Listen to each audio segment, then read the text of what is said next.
Friends, मैं अमरेंद्र कुमार। स्वागत है आपका एजी पॉइंट पे। मैं उम्मीद करता हूँ कि आप लोग बहुत अच्छे होंगे।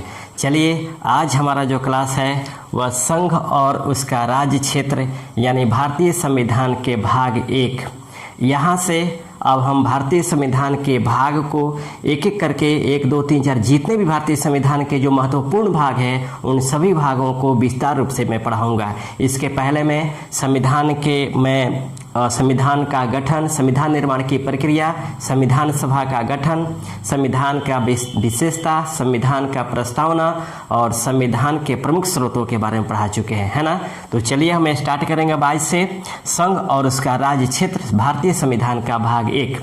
इसके पहले आप लोगों का कुछ शिकायत ये है कि सर इंग्लिश में नहीं बताते हैं। बाबू, अगर मैं हिंदी और इंग्लिश दोनों में पढ़ाने लगूँ यानी बाईलैंग्वेज में पढ़ाने लगूँ तो शायद वो 30 मिनट का क्लास कम से कम 1 घंटे का हो जाएगा।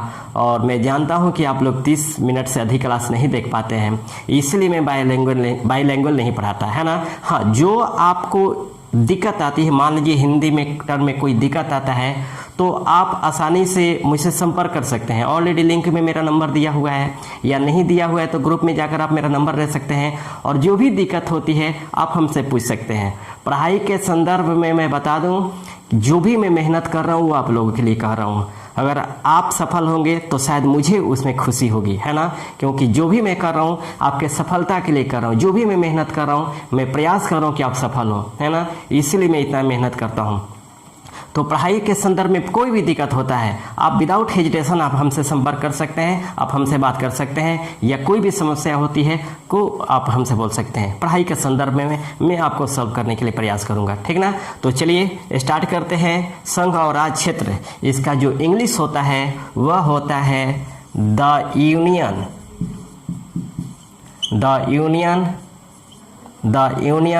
एंड इट्स टेरिटोरी होता है, टेरिटोरी, है ना। संघ और उसका राज्य क्षेत्र का जो इंग्लिश होता है वो इसे कहा जाता है the union and it's territory. ऐसा नहीं कि मैं इंग्लिश नहीं जानता, मैं चाहूँगा तो पूरा इंग्लिश मीडियम पढ़ा दूंगा, लेकिन मैं जानता हूँ कि मेरे जितने भी छात्र चाहे इस चैनल पे जुड़े हैं या कोचिंग में हैं, सभी हिंदी वर्ड से ही आते हैं, इसलिए उनको ध्यान में रखकर मुझे पढ़ाना पड़ता है। लेकिन मैं भी ऐसा नहीं कहूँगा, काफ़ी मेरे जो प्रिय छात्र हैं सीबीएसई बोर्ड से जिनको हिंदी टर्म समझ में नहीं आता है तो उनके लिए मुझे इंग्लिश बताना पड़ेगा। ये मेरा ये कर्तव्य है कि मैं बताऊँगा। कोई भी दिक्कत आती है आप हमसे संपर्क करेंगे, ओके। तो चलिए, the union and it's territory, ये आज हम पढ़ेंगे, समझते हैं इसके विषय में। भारतीय संविधान के भाग 1 यानी पार्ट 1, भारतीय संविधान के भाग 1 तथा अनुच्छेद 1 से 4 तक में संघ और उसके राज्य क्षेत्रों के बारे में वर्णन किया गया है। फिर समझिएगा, भारतीय संविधान के भाग 1 तथा आर्टिकल 1 से 4 तक में संघ और उसके राज्य क्षेत्रों के बारे में वर्णन किया गया है। अब आते हैं एक एक अनुच्छेदों का हम विस्तार रूप से हम व्याख्या करेंगे, है ना। एक एक अनुच्छेद को हम विस्तार रूप से व्याख्या करेंगे। समझ लीजिएगा, टोटल अनुच्छेद को, टोटल भाग को और टोटल अनुसूचियों को, उन अनुसूचियों का हम एक अलग क्लास बनाएंगे। भाग का अलग क्लास बनाएंगे, अनुसूचियों का अलग क्लास बनाएंगे और अनुच्छेदों का अलग क्लास बनाएंगे। तब तक हम इसमें समरूप लेकर चलते हैं भाग के अनुसार, है ना। तो भारतीय संविधान के भाग 1 तथा अनुच्छेद 1 से 4 तक में संघ और उसके राज्य क्षेत्रों के बारे में वर्णन किया गया है। अब एक एक अनुच्छेद के बारे में हम डिस्कस कर लेते हैं कि किस अनुच्छेद में क्या क्या वर्णन किया गया है। तो अनुच्छेद 1 समझिएगा, अनुच्छेद 1 में कहा गया है कि भारत राज्यों का संघ है ना। अनुच्छेद 1 में कहा गया है कि भारत राज्यों का संघ है ना। इसमें याद रखिएगा, अगर ये क्वेश्चन आ जाए कि भारतीय संघ और उसके राज्य क्षेत्रों के बारे में किसमें वर्णन किया गया है, तो भाग 1 में, या भारत राज्यों का संघ है किस अनुच्छेद में वर्णन किया गया है, तो अनुच्छेद 1 में वर्णन किया गया है। अर्थात इसमें भारत 28 राज्यों एवं 8 केंद्र शासित प्रदेशों 8 केंद्र शासित प्रदेशों का संघ है ना। यानी इंडिया अर्थात संघ में, इंडिया को यहाँ संघ कहा गया है, संघ में भारत के अन्य राज्यों का समावेश किया गया है, जिसमें 28 राज्य एवं 8 केंद्र शासित प्रदेश है। और एक इसमें बात याद रखिएगा, प्रोफेसर केसी वेयर ने, प्रोफेसर केसी वेयर ने कहा था कि भारत एक अर्धसंघात्मक राज्य है। भारत एक अर्धसंघात्मक राज्य है ना। ये क्वेश्चन आया हुआ है कि किसने कहा था कि भारत एक अर्धसंघात्मक राज्य है, तो वह कहा था प्रोफेसर केसी वेयर ने। इसका स्क्रीनशॉट आप लेते चलेंगे, ठीक ना। तो प्रोफेसर केसी वेयर ने कहा था कि भारत एक अर्धसंघात्मक राज्य है ना। आ जाए क्वेश्चन कि भारत राज्यों का संघ है, इसका वर्णन किस अनुच्छेद में किया गया है, तो अनुच्छेद 1 में किया गया है। और इसमें 28 राज्यों प्लस 8 केंद्र शासित प्रदेशों को समावेश किया गया है। और इसी को केसी वेयर ने कहा था कि भारत एक अर्धसंघात्मक राज्य है। और अनुच्छेदों को हम देख लेते हैं। अनुच्छेद 2 समझिएगा, अनुच्छेद 2 इसमें संसद विधि द्वारा संघ में राज्यों का प्रवेश कर सकता है, राज्यों का प्रवेश कर सकता है, या नए राज्यों की स्थापना कर सकता है, नए राज्यों की स्थापना कर सकता है। समझिएगा, अनुच्छेद 2 में वर्णन किया गया है कि संसद विधि बनाकर, एक सामान्य विधि बनाकर संघ में राज्यों का प्रवेश कर सकता है एवं नए राज्यों की स्थापना कर सकता है। ये वर्णन किसमें किया गया है, अनुच्छेद 2 में। फिर समझिएगा, अनुच्छेद 2 के तहत संसद विधि बनाकर संघ में राज्यों का प्रवेश कर सकता है या नए राज्यों की स्थापना कर सकता है। इसका अधिकार दिया गया किसमें, अनुच्छेद 2 में। किसे अधिकार दिया गया है, संसद को अधिकार दिया गया है। फिर हम बात करते हैं अनुच्छेद 3।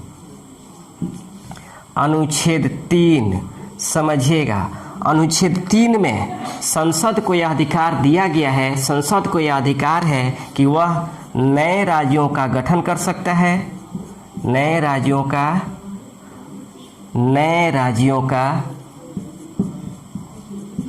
गठन कर सकता है, या एवं उसके सीमाओं, क्षेत्रों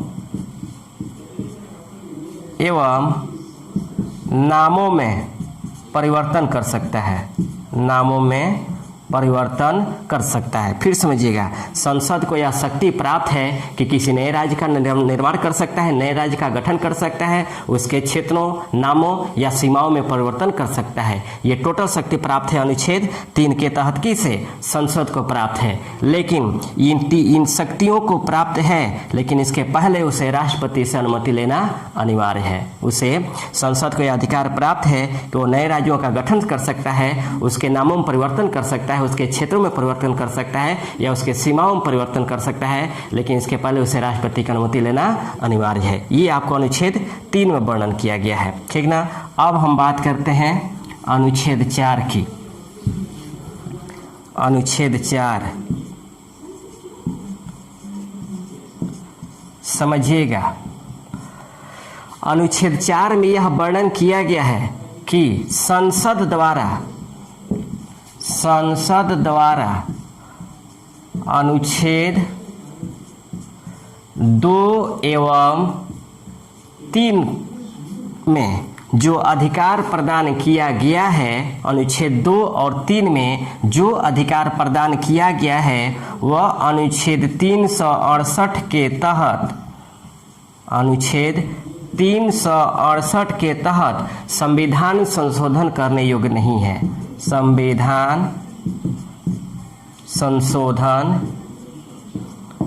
करने योग्य नहीं है, है ना। फिर समझिएगा, अनुच्छेद 4 में यह प्रावधान किया गया है कि संसद अनुच्छेद 2 और 3 में के तहत जो उसे अधिकार दिया गया है संघ में राज्यों का प्रवेश, नए राज्यों की स्थापना या नए राज्यों का गठन, सीमाओं या क्षेत्रों में परिवर्तन या नामों में परिवर्तन करने की जो शक्ति प्रदान की गई है वह शक्ति आपको संसद को अधिकार के अधीन है, वह अनुच्छेद 368 के अधीन नहीं है, क्योंकि अनुच्छेद 368 में संविधान संशोधन करने का प्रावधान किया गया है, संविधान में संशोधन करने का प्रावधान किया गया है। लेकिन अनुच्छेद 4 के तहत जो संसद को अधिकार प्रदान किया गया है अनुच्छेद 2 और 3 में, वह अनुच्छेद 368 से बाहर है ना, वह अनुच्छेद 368 के अधीन नहीं है। ये केवल संसद को अधिकार प्राप्त है, वो नए राज्यों का निर्माण कर सकता है, संघ में नए राज्यों का प्रवेश कर सकता है, नामों में परिवर्तन कर सकता है, क्षेत्रों या सीमाओं में परिवर्तन कर सकता है, और वह आपको अनुच्छेद 368 के अधीन नहीं आएगा।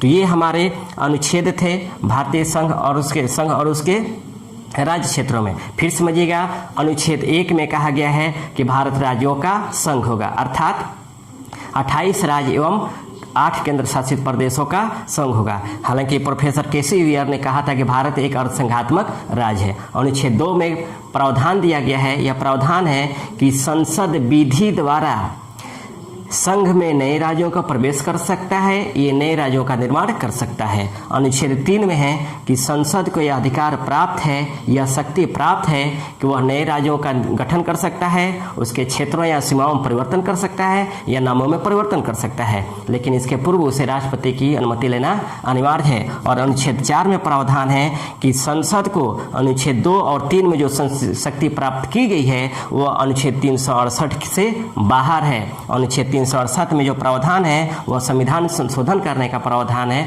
और इसमें आपको अनुच्छेद 2 और 3 को नहीं रखा गया है ना। तो ये हमारा भारतीय संविधान के भाग 1 तथा अनुच्छेद 1 से 4 तक था। समझिएगा, इसी भाग के तहत यानी संघ और राज्य क्षेत्रों के तहत भारत में राज्य निर्माण की प्रक्रिया पूरी हुई थी, है ना। राज्य निर्माण की प्रक्रिया आज जो हमारे भारत में 28 राज्य और 8 केंद्र शासित प्रदेश हैं, इन सभी राज्यों के निर्माण की जो प्रक्रिया हुई थी यह भाग 1 तथा अनुच्छेद 1 से 4 के अधीन ही हुई थी। अब हम थोड़ा देख लेते हैं कि आखिर इन राज्यों के इतिहास का राज्यों के गठन का इतिहास क्या था, है ना। इन राज्यों के गठन का इतिहास क्या था। हेडिंग हो जाएगा राज्यों का गठन, है ना, राज्यों का गठन। समझिएगा, जब देश आज़ाद हुआ 15 अगस्त 1947 को, जब भारत को स्वतंत्रता मिली तो उस समय तक भारत में कुल 562 रियासत थे। 562 रियासत थे। इसे रियासत भी कहा जाता है या प्रांत भी कहा जाता है ना। जब देश आज़ाद हुआ तो देश के आज़ादी के बाद लोगों में यह मांग उठने लगी कि इन देशी रियासतों के राज्य के रूप में स्थान दिया जाए। उसके पहले हम समझ लेते हैं कि जो 562 रियासत थे, जब देश आज़ाद हुआ तो इन देशी रियासतों के संदर्भ में ब्रिटिश सरकार ने एक निर्णय लिया। निर्णय ये लिया कि इन 562 देशी रियासतों को यह अधिकार दिया गया कि आप या तो पाकिस्तान में मिल सकते हैं या भारत में मिल सकते हैं। भारत में जितने भी मतलब देशी रियासत थे उनको अधिकार दिया गया कि या तो आप पाकिस्तान में मिल सकते हैं या भारत में मिल सकते हैं या अपना स्वतंत्र अस्तित्व बनाए रख सकते हैं, है ना। जब देश आज़ाद हुआ तो उसमें स्वतंत्र भारत में टोटल 562 देशी रियासत थे, है ना। स्वतंत्र भारत में कुल देशी रियासत, है ना, कुल देशी रियासतों की संख्या 562 थी, है ना। और जब देश आज़ाद हुआ तो इन 562 रियासतों में से 559 रियासतें जो स्वेच्छा से भारतीय संघ में शामिल हो गई, है ना, स्वेच्छा से भारतीय संघ में शामिल हो गई, है ना। समझिएगा, इन देशी रियासतों को भारतीय संघ में मिलाने की जो जिम्मेदारी दी गई थी वह आपको सरदार वल्लभ भाई पटेल को दी गई थी, है ना। सरदार वल्लभ भाई पटेल को देशी रियासतों को देशी रियासतों को भारतीय संघ में शामिल करने की जो जिम्मेदारी दी गई थी वह सरदार वल्लभ भाई पटेल को दी गई थी, है ना। सरदार वल्लभ भाई पटेल को दी गई थी, है ना। याद रखिएगा, सरदार वल्लभ भाई पटेल, सरदार वल्लभ भाई पटेल प्रांतीय संविधान समिति के अध्यक्ष थे, प्रांतीय संविधान समिति के अध्यक्ष थे। इसके अलावा देशी रियासतों के एकीकरण मामले के मंत्री थे, मामले के मंत्री थे। इसके अलावा ये प्रथम गृह मंत्री थे, प्रथम गृह मंत्री थे, और ये प्रथम आपको उप प्रधानमंत्री थे, प्रथम उप प्रधानमंत्री थे। समझिएगा, जब देश में टोटल स्वतंत्रता प्राप्ति के बाद टोटल 562 रियासत थे, 562 देशी रियासत थे, देशी रियासत थे। इन 562 देशी रियासतों में 559 देशी रियासतें भारतीय संघ में स्वेच्छा से शामिल हो गए। बचे कितने? 3। ये जो 3 रियासतें थी, इसमें 1 नंबर था आपको जूनागढ़, 2 नंबर में था हैदराबाद, और 3 नंबर में था जम्मू कश्मीर,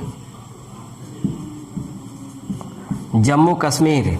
अब समझिएगा, जूनागढ़ को जनमत संग्रह द्वारा भारतीय संघ में मिलाया गया, जूनागढ़ को जनमत संग्रह द्वारा भारत में मिलाया गया, है ना। और इसका जो शासक था वह पाकिस्तान भाग गया, है ना। जूनागढ़ का जो शासक था वह पाकिस्तान भाग गया।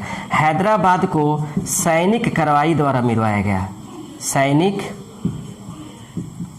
कार्रवाई द्वारा मिलाया गया, है ना। और इस सैनिक कार्रवाई का जो नाम था वह ऑपरेशन पोलो था,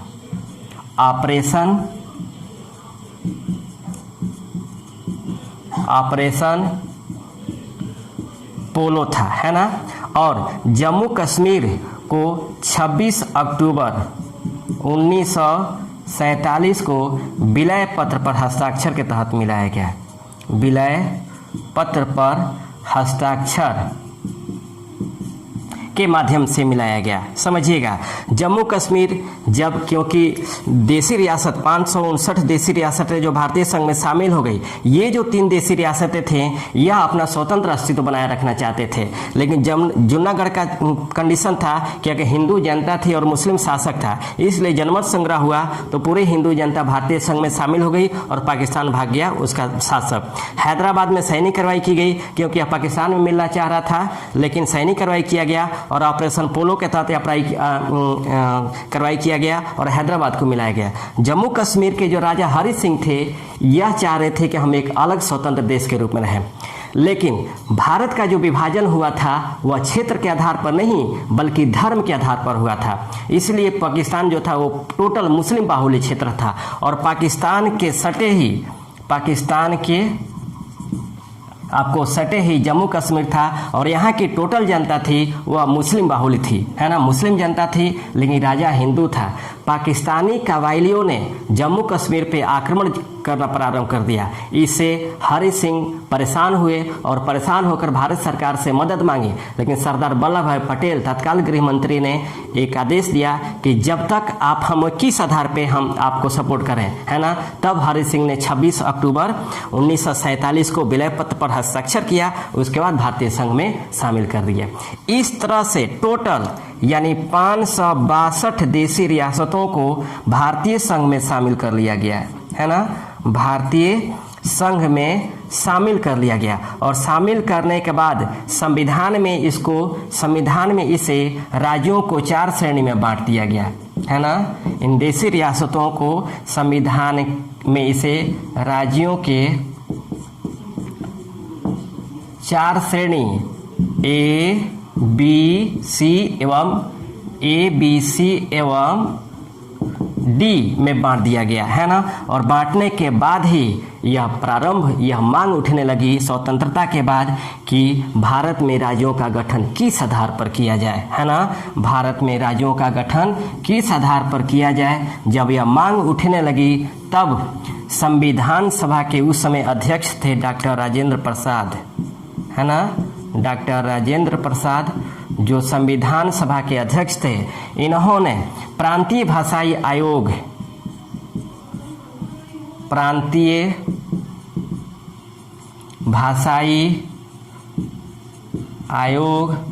1947, है ना, प्रांतीय भाषाई आयोग का गठन किया, क्योंकि उस समय भाषा के आधार पर ही लोगों का मांग था कि भारत में राज्यों का गठन किया जाए। तो डॉक्टर राजेंद्र प्रसाद ने प्रांतीय भाषाई आयोग का जो गठन किया था वह 27 नवंबर 1947 को एसके दर की अध्यक्षता में ये 4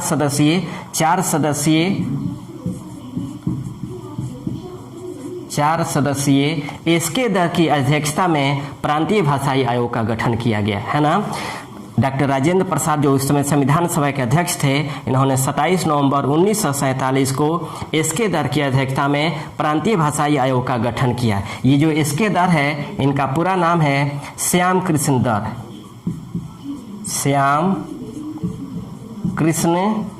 दर, इनका पूरा नाम है ना। तो याद रखेंगे, डॉक्टर राजेंद्र प्रसाद जो उसमें संविधान सभा के अध्यक्ष थे, इन्होंने एसके दर की अध्यक्षता में 27 नवंबर 1947 को प्रांतीय भाषाई आयोग का गठन किया, है ना। और जब एसके दर की अध्यक्षता में प्रांतीय भाषाई आयोग का गठन किया गया, तब इन्होंने अपना रिपोर्ट प्रस्तुत की 10 दिसंबर 1948 को। समझिएगा, जब इन्हें इस प्रांतीय भाषाई आयोग का गठन किया गया और इन्हें जिम्मेदारी दी गई कि आप बताइए कि भारत में राज्यों का गठन किस आधार पर किया जाए, भाषा के आधार पर किया जाए या प्रशासनिक आधार पर किया जाए, तब एसके दर ने एक व्यंग्यात्मक रूप में बात कही थी कि भारत में प्रत्येक 2 किलोमीटर में भाषा का चेंज होता है। भारत में प्रत्येक 2 किलोमीटर पे भाषाओं का चेंज होता है। अगर हम भाषा के आधार पे अगर प्रांतों का गठन करेंगे, राज्यों का गठन करेंगे, तो कहीं 562 से भी अधिक राज्य या उससे भी अधिक राज्यों का गठन करना पड़ जाएगा। इसलिए भारत में जो राज्यों का गठन किया जाना चाहिए वह प्रशासनिक आधार पर किया जाना चाहिए, न कि भाषा के आधार पर किया जाना चाहिए। समझ में आया? फिर समझिएगा, जहां नहीं समझ आएगा हम बार बार समझाएंगे आपको, है ना। संविधान सभा के अध्यक्ष डॉक्टर राजेंद्र प्रसाद ने 27 नवंबर 1947 को एसके दर की अध्यक्षता में 4 सदस्यीय प्रांतीय भाषाई आयोग का गठन किया था, है ना। और इनका जो पूरा नाम है श्याम कृष्ण दर नाम है। इन्हें जब प्रांतीय भाषाई आयोग का अध्यक्ष बनाया गया और इनको जिम्मेदारी दी गई कि आप बताइए कि भारत में राज्यों का गठन किस आधार पर किया जाए, भाषा के आधार पर या प्रशासनिक आधार पर, तब इन्होंने अपना रिपोर्ट में प्रस्तुत किया कि नहीं, भारत में जो राज्यों का गठन किया जाना चाहिए वो आपको प्रशासनिक आधार पर किया जाना चाहिए, भाषा के आधार पर नहीं। और 10 दिसंबर 1948 को इन्होंने अपना रिपोर्ट प्रस्तुत की, है ना। 10 दिसंबर 1948 को अपना रिपोर्ट प्रस्तुत किया, है ना। जब एसके दर ने अपना रिपोर्ट प्रस्तुत की तो इनके रिपोर्ट को जांच करने के लिए, विश्लेषण करने के लिए और एक समिति का गठन किया गया, है ना। दिसंबर 1948 में कांग्रेस का जयपुर अधिवेशन हो रहा था, है ना। कांग्रेस का जयपुर अधिवेशन हो रहा था और इसी अधिवेशन में एसके दर की रिपोर्ट को जांच करने के लिए जवाहरलाल नेहरू की अध्यक्षता में पंडित जवाहरलाल नेहरू की अध्यक्षता में 3 सदस्यीय जेबीपी का समिति का गठन किया गया, है ना। 3 सदस्यीय जेबीपी समिति का गठन किया गया। फिर समझिएगा, जब एसके दत्त ने अपने रिपोर्ट प्रस्तुत किया तो उनके रिपोर्ट को जांच करने के लिए दिसंबर 1948 में कांग्रेस का जयपुर अधिवेशन में पंडित जवाहरलाल नेहरू की अध्यक्षता में 3 सदस्यीय जेबीपी समिति का गठन किया गया। ये 3 लोग कौन थे ये हम जान लेते हैं। 1 नंबर तो आपको जवाहरलाल नेहरू थे। 2 नंबर में आपको वल्लभ भाई पटेल थे, वल्लभ भाई पटेल थे। और तीसरा नंबर पट्टाभी सीतारमैया थे, पट्टाभी सीतारमैया थे, है ना, पट्टाभी सीतारमैया थे, पट्टाभी सीतारमैया थे। ये 3 सदस्यों की समिति थी। याद रखिएगा, पूछ देता है जेबीपी में कौन कौन शामिल थे, तो आपको पंडित जवाहरलाल नेहरू, वल्लभ भाई पटेल और पट्टाभी सीतारमैया।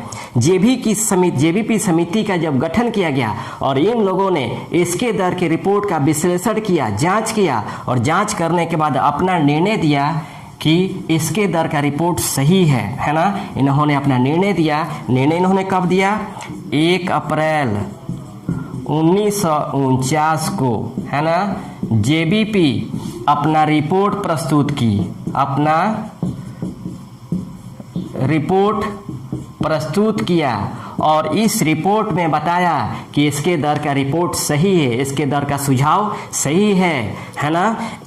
भारत में जो राज्यों का गठन किया जाना चाहिए वह प्रशासनिक आधार पर ही किया जाना चाहिए, भाषा के आधार पर नहीं, है ना। प्रशासनिक आधार पर ही किया जाना चाहिए, भाषा के आधार पर नहीं। उसके बाद जब यह रिपोर्ट लागू हुई तब मद्रास राज्य का एक व्यक्ति था पुट्टी श्रीरामल्लू।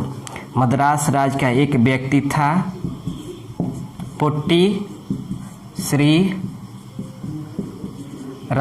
है ना।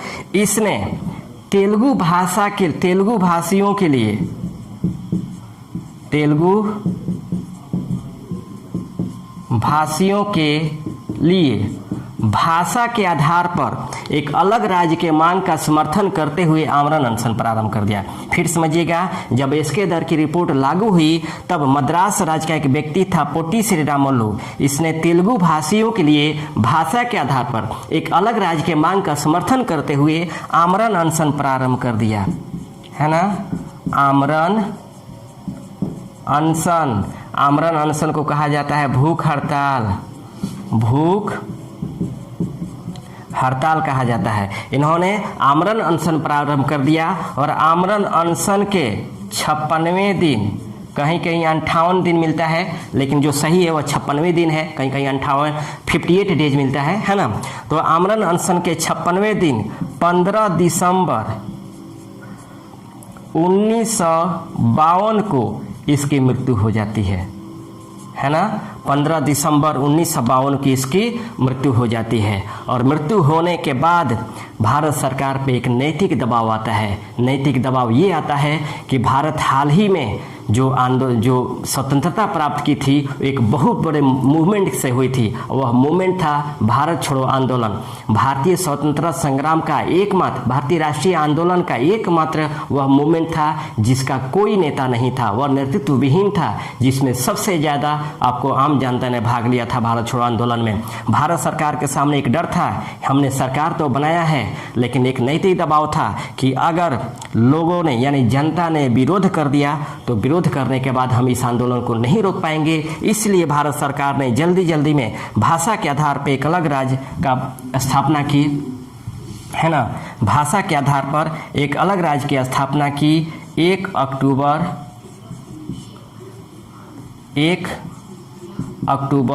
1953 को, जिसका नाम था आंध्र प्रदेश, है ना, जिसका नाम था आंध्र प्रदेश। याद रखिएगा, भाषा के आधार पे गठित होने वाला यह पहला राज्य था, है ना।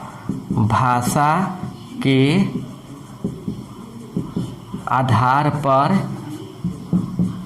गठित होने वाला आंध्र प्रदेश